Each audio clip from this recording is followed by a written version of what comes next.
बिस्मिल्लाहिर्रहमानिर्रहीम। अस्सलाम वालेकुम। आज मैं आपको बहुत मजेदार और स्पाइसी फिश करी बनाना सिखाऊंगी, जो कि मैं 2 स्टेप्स में बनाऊंगी। पहले स्टेप में मैं फिश को मैरिनेट करके फ्राई करूंगी बिल्कुल थोड़े से तेल में, और फिर फिश को निकाल कर उसी तेल को छान कर उसी में इसका मसाला तैयार करूंगी। तो फिश करी बनाने के लिए हमें चाहिए होगी फिश। ये 1 किलो बोनलेस फिश है, जिसे धोकर अच्छी तरह से खुश्क कर लीजिएगा और छोटे छोटे टुकड़ों में काट लीजिएगा। और अगर आप चाहें तो आप बोन वाली फिश भी ले सकते हैं। और 2 अदद प्याज मीडियम साइज के आमलेट स्टाइल में बारीक काट लीजिएगा। टमाटर मीडियम साइज के 5 अदद, इनका छिलका उतारकर छोटा छोटा काट लीजिएगा। थोड़ा सा कटा हुआ हरा धनिया, 6 अदद छोटी हरी मिर्चें बारीक काट लीजिएगा। तेल 1.5 कप, क्योंकि इसी तेल में मैं फिश को फ्राई करूंगी और फिर इसी तेल को छानकर मैं इसी में मैं मसाला तैयार करूंगी।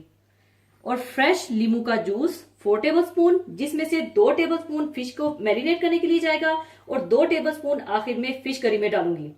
और मस्टर्ड पेस्ट 1 टेबलस्पून, पिसी हुई हरी मिर्चें 1 टेबलस्पून, नमक हस्बे जरूरत, सुर्ख मिर्च पाउडर 1 टीस्पून, हल्दी 1/4 टीस्पून, धनिया पाउडर 1/2 टीस्पून, जीरा पाउडर 1/2 टीस्पून, अदरक लहसुन पिसा हुआ 1 टेबलस्पून भरकर, और कसूरी मेथी 1 टेबलस्पून, और लेमन जेस्ट यानी लीमू का छिलका व्हाइट पार्ट हटाकर बारीक कद्दूकस कर लीजिएगा, 1 टेबलस्पून चाहिए होगा। तो सबसे पहले आप फिश को मैरिनेट कर लें।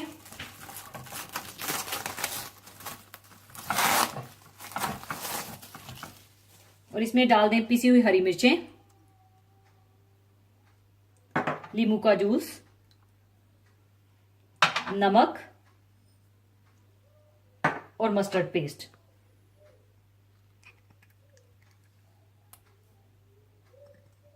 और इसे अच्छी तरह से मैरिनेट कर लें।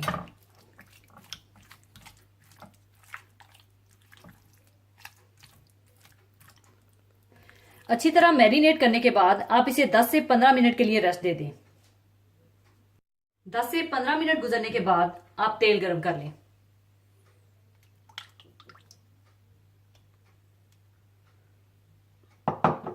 जब तेल गरम हो जाए तो आप थोड़ी थोड़ी करके फिश को फ्राई कर लें।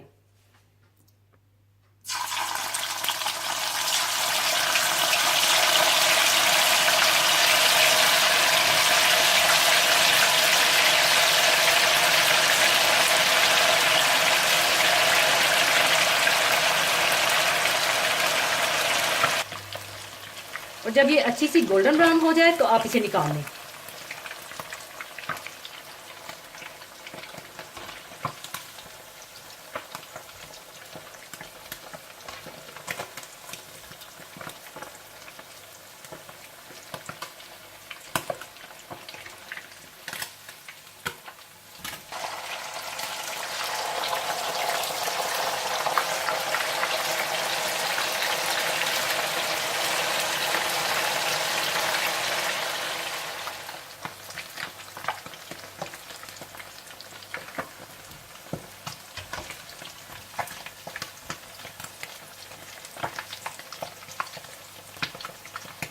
इसके बाद इसी तेल को आप ठंडा करके छान के साफ करके रख लें।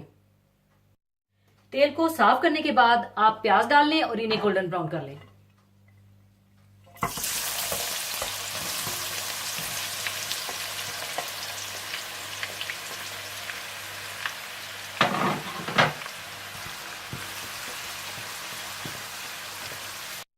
और जब प्याज हल्के ब्राउन हो जाएं तो आप इसमें अदरक लहसुन डाल दें और हल्का सा भून दें।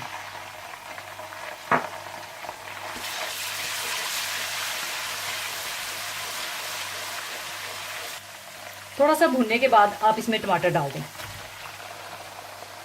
और इन्हें अच्छी तरह से मिला लें।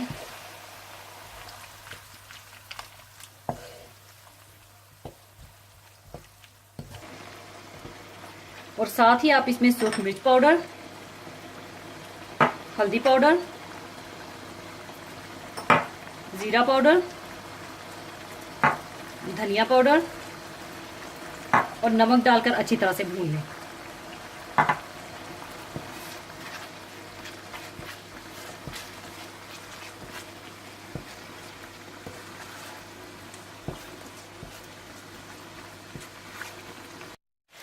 और जब मसाला अच्छा सा भुन जाए और तेल अलग हो जाए तो आप इसमें फिश डाल दें।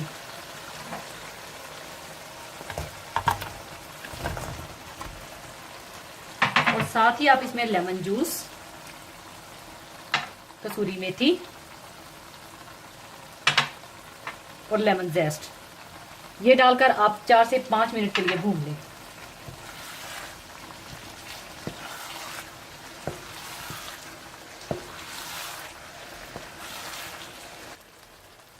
चार से 5 मिनट पकाने के बाद आप इसमें हरी मिर्चें और हरा धनिया डाल दें।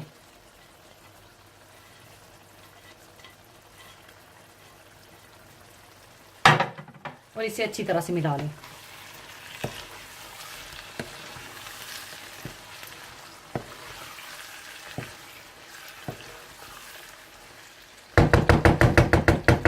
और 3 से 4 मिनट के लिए बिल्कुल हल्की आंच पर दम लगा दें।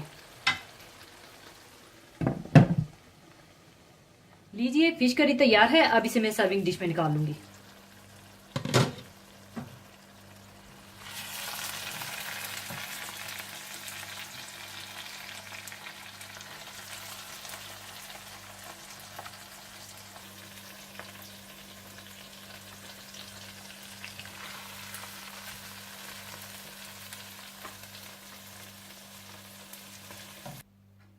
ऊपर आप चाहें तो थोड़ा सा कटा हुआ हरा धनिया डाल दें। लीजिए, फिश करी तैयार है। इसे आप गर्मा गर्म बॉइल्ड राइस के साथ या रोटी या नान के साथ सर्व कीजिएगा। जरूर बनाइएगा। और जाने से पहले एक हदीसे पाक शेयर करना चाहूंगी। हदीसे पाक इस तरह से है। हजरत अबू हुरैरा रजी अल्लाह ताला अन्हु से रवायत है कि रसूलुल्लाह सल्लल्लाहु अलैहि वसल्लम ने एक दिन इरशाद फरमाया, क्या तुम जानते हो कि गीबत किसको कहते हैं? हजरत सहाबा रजी अल्लाह ताला ने अर्ज किया, अल्लाह और इसके रसूल सल्लल्लाहु अलैहि वसल्लम ही को ज्यादा इल्म है।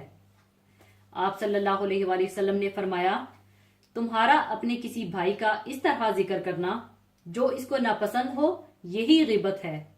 किसी ने अर्ज किया कि अगर वो बात मेरे भाई में मौजूद हो जो मैं बयान कर रहा हूं तो क्या ये भी गिबत है? आप सल्लल्लाहु अलैहि वसल्लम ने इरशाद फरमाया, गिबत जब ही होगी जबकि वो बुराई उसमें मौजूद हो, और अगर उसमें वो बुराई नहीं जो तुमने बयान की तो फिर ये तो बुहतान हुआ, और ये गिबत से भी ज्यादा सख्त और संगीन है। इस हदीस से गिबत की हकीकत और गिबत और बुहतान का फर्क वाज़िह होता है, और ये भी कि बुहतान गिबत से ज्यादा सख्त और संगीन किस्म का गुनाह है।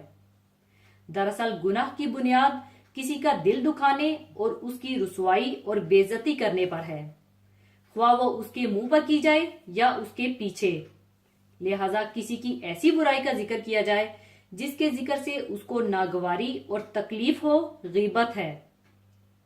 रसूलुल्लाह सल्लल्लाहु अलैहि वसल्लम ने अपनी तालीमात में इसे इंतहाई जलील, बदअखलाकी और गुनाह कबीरा करार दिया है। कुरान पाक में अल्लाह ताला ने गिबत करने को अपने मुर्दा भाई का गोश्त खाने के बराबर करार दिया है। जिस तरह मुर्दा भाई का गोश्त खाने से इंसान को फितरी तौर पर नफरत होगी, इसी तरह इंसान को गिबत से भी सख्त नफरत करनी चाहिए और इससे बचना चाहिए। इसी के साथ मैं आपसे इजाजत चाहूंगी। अपना बहुत ख्याल रखिएगा, दुआओं में याद रखिएगा। अल्लाह हाफिज।